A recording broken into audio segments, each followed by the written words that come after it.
has sent many a man and woman down this 12-mile long black line, and therein lies our story. Thrillmaker Sports has researched the record books and film archives and has come up with this remarkable collection of film history about the pursuit of the world's land speed record.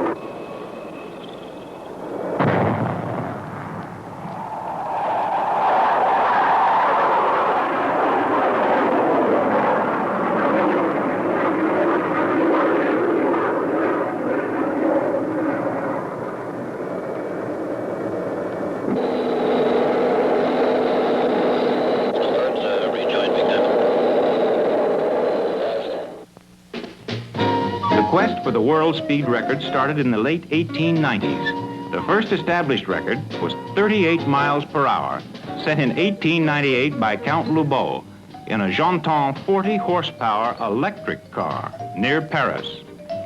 By 1924, the speed had risen to 146 miles per hour, set on Pendine Sands, Wales, by Sir Malcolm Campbell in a Sunbeam.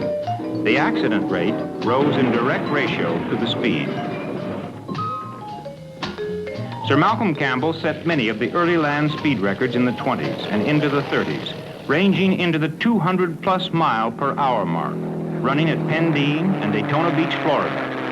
Campbell set his goal to be the 300-mile-per-hour mark and came to Bonneville, Utah, where he finally reached his ambition when the Bluebird ran 301.129 miles per hour on September 3rd, 1935.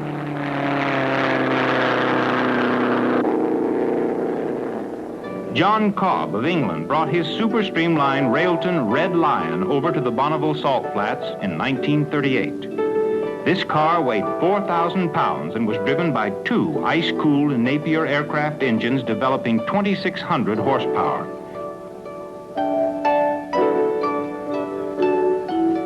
It took many tries, but John Cobb finally broke Campbell's 301 mile-per-hour speed limit and went 368.85 miles per hour.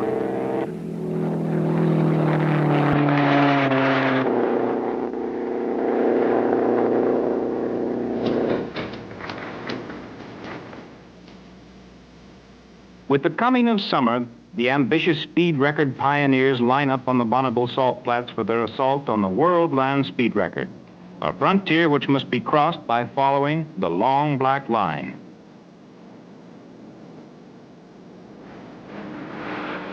Dr. Nathan Ostage of Los Angeles, a physician and a speed enthusiast, brought out a new type of car in early 1960, a race car destined to become the first of its kind, a jet-powered racer capable of breaking the world land speed record. By August of the same year, the car was completed, and it had a potential of 400 miles per hour. A race car is composed of many parts.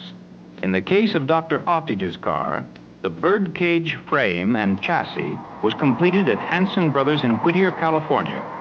The J47 jet engine is rebuilt and modified at the Northrop Technical Institute. The body panels were hand-formed and fitted with painstaking care.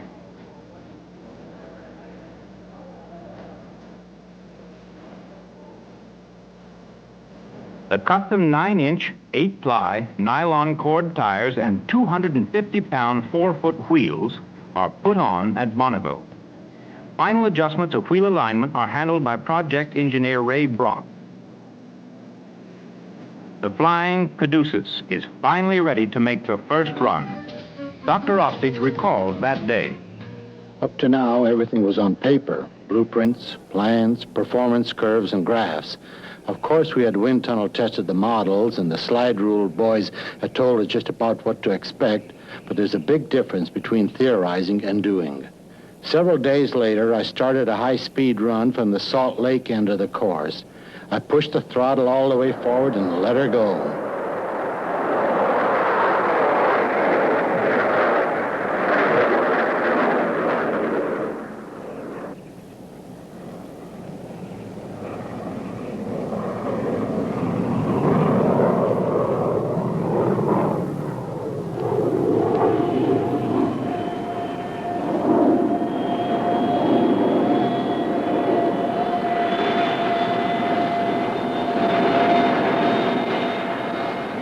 I'll never forget that run. The course was perfect, no wind, and the chute opened just as it was supposed to. But we were still a long way from doing what we came to accomplish. Then, wind and rain, the old enemy of Bonneville racers, took a hand. In addition, the car developed steering problems at high speed. But the crowning blow came when weakened air intake ducts collapsed. Doc Ostage set no records at Bonneville in 1960. Not since the days of Campbell, Easton, and John Cobb had so many hopefuls gathered for a crack at the world land speed record. 4 contenders in all, which included drag racer Art Arfons, also from Los Angeles, with a home-built car which cost about $10,000. Arfons talks about his car. I remember some of the newsmen called this car the Anteater because of the very unusual-looking snout on the front. As usual, I named it the Green Monster. Except we didn't finish in time to paint it, but paint doesn't make a car run. Our power plant, similar to what we used on the drag strip, was an Allison aircraft engine, but we had equipped this one with a 2-stage supercharger.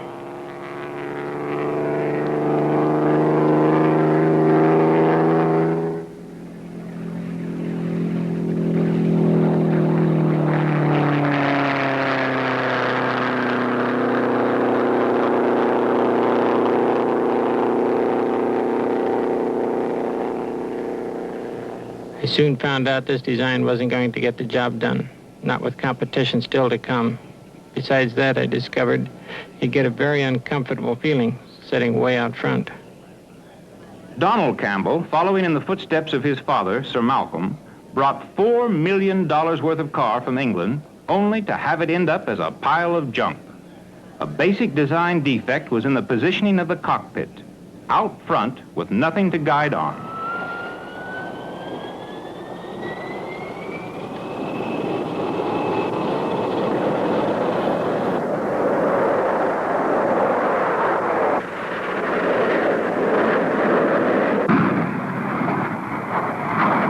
Built-in movie camera tells a graphic story of the stresses received by the Bluebird.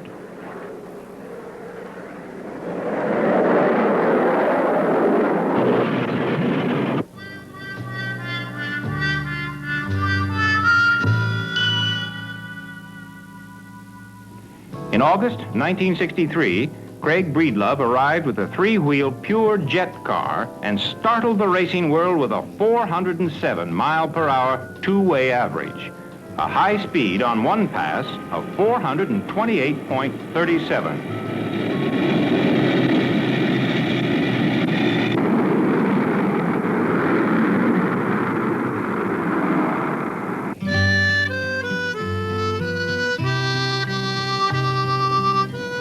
1964 brings a measure of success to Donald Campbell with a new record for wheel-driven cars of 403 miles per hour at dry Lake Eyre, Australia. This Bluebird was powered by a turbine engine driving the wheels, different from a pure jet. Donald Campbell always carried his good luck teddy bear mascot with him on every one of his adventurous speed runs.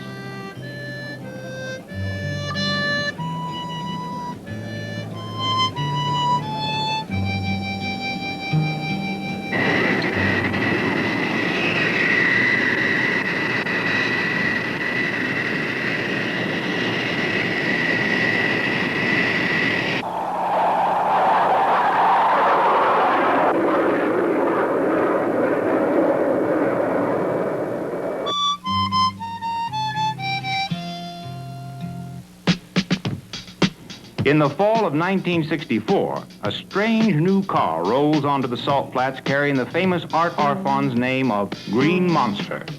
The power plant is a J79 turbojet capable of 17,000 horsepower with afterburner.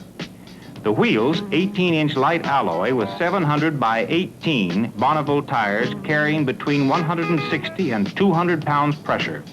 A new development is the automatically operated horizontal wing stabilizer on the front. The starting unit is completely external, a long notched shaft which will spin the jet rotor up to starting speed. Art Arfons was wondering how fast he had to go. I came to realize that with The way things were going, 400 miles an hour would be nothing more than a warm-up run. So I began to think of 500 miles an hour. That's a nice round figure. But what did I know, or anyone else, for that matter, what physical reaction would be needed to drive a car at that speed? First, we had to find out if this car would handle before going on to others. On Monday, we rolled the car out. It was a perfect day. The salt was smooth. There was no wind at all.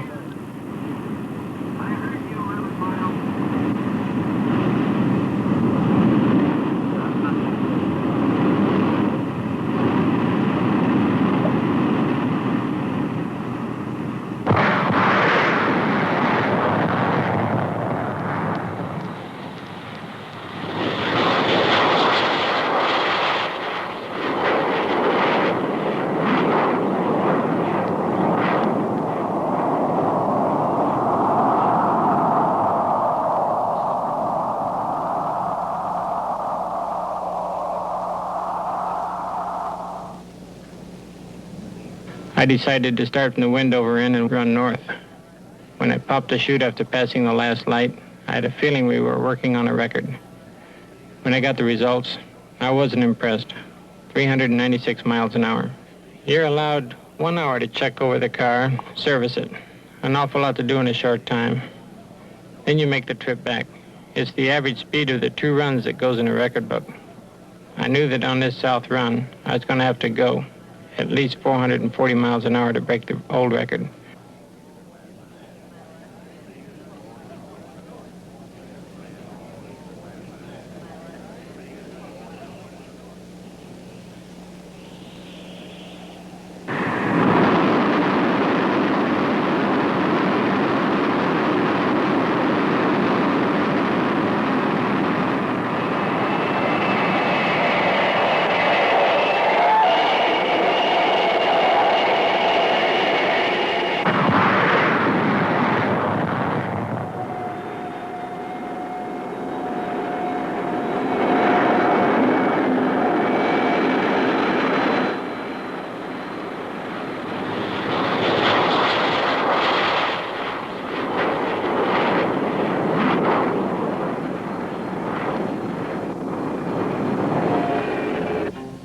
$440? No, 479 miles an hour. A surprise new record holder climbs out, and the crew goes wild. Art Arfons holds a new record of 434.19 miles an hour. But Craig Breedlove is due on the salt in a few days, so the decision is made to try and put the record a little further out of reach in the time remaining.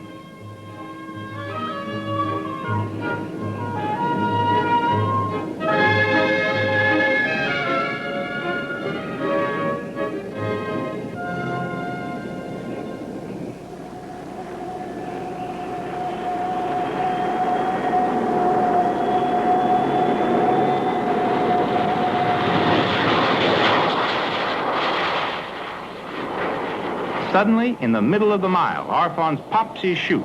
A blowout at 450 miles per hour. He's in big trouble. The car wobbles down the course and comes to a stop. Safely. But those who saw it witnessed a miracle. The marks of the wheel rim point out a 2.5-mile gash, ending in a hole in the salt.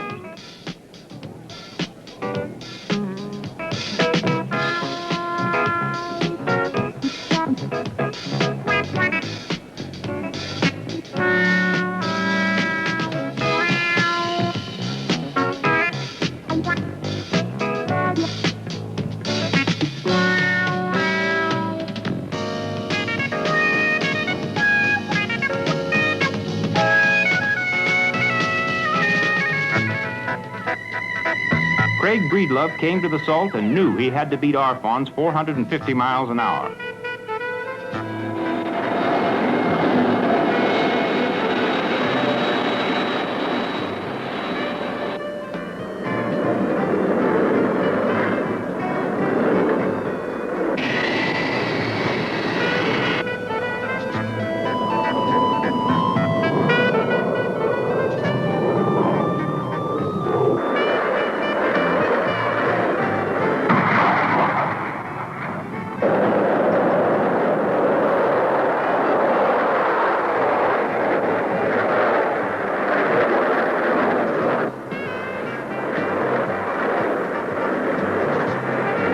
Problems arose for Craig when his parachute tore off. The brakes couldn't stop the car, and Breedlove wound up in 15 feet of water past the end of the course. He set another new record, though, of 526 miles per hour.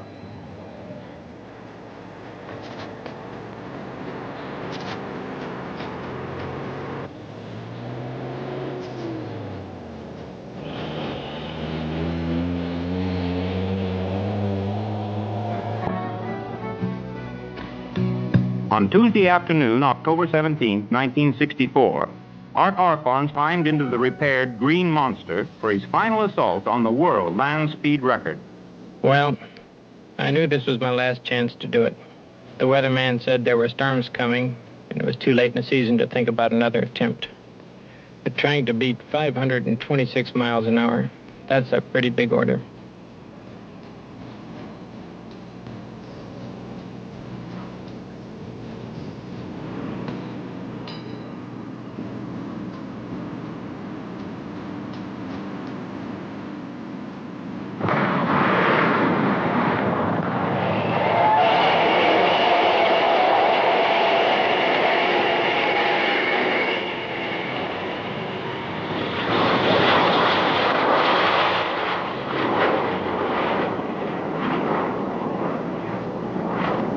At the Wendover Inn, I found out the speed was 515 miles an hour, but I was going to have to do better on the way back.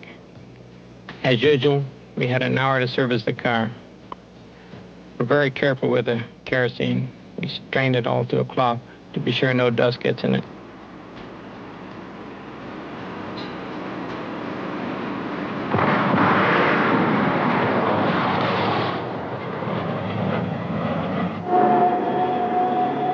The car is pointed north.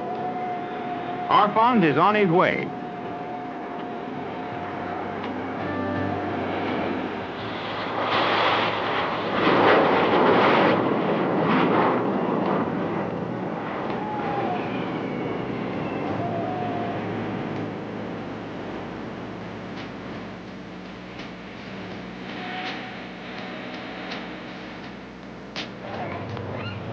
And he makes it. He has again broken the ever-climbing record with a top speed of 571 miles an hour for a two-way average of 536.71.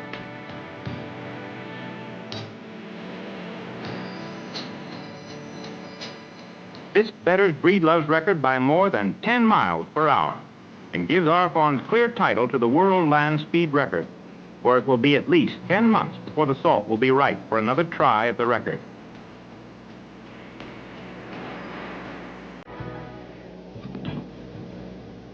The American Gas Association decided to get into the Speed Act and designed and built the $500,000 Blue Flame, a rocket-powered car. Drag racer Gary Gabelich was recommended as a driver by Craig Breedlove after Craig declined the ride. And so Gary was a new name added to the list of the Speed Kings when he rode this Blue Flame down the salt flats. The three-wheel car was another departure from the established jet car principle because of the rocket power. A mixture of natural gas and hydrogen peroxide developed 22,000 pounds of static thrust.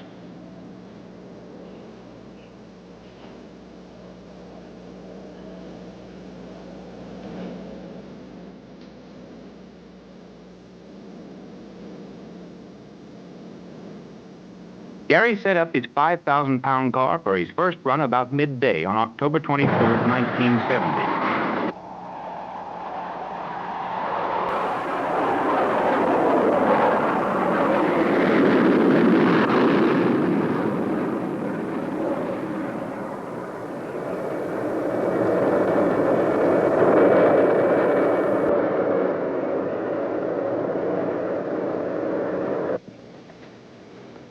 And he averaged 617.602 miles per hour.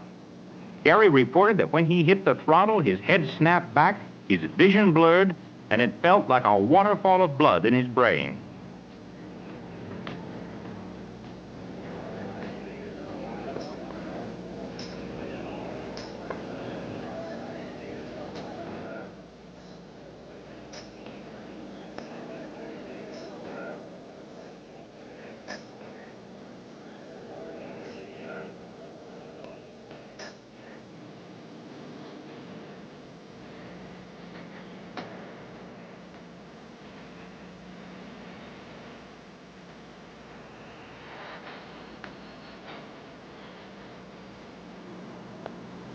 About a half hour later, Gary took the Blue Flame on its second run in the opposite direction.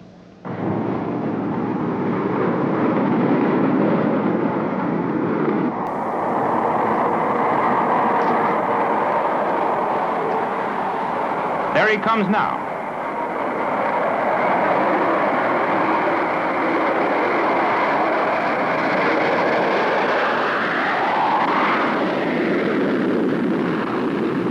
And went even faster, 627 miles per hour.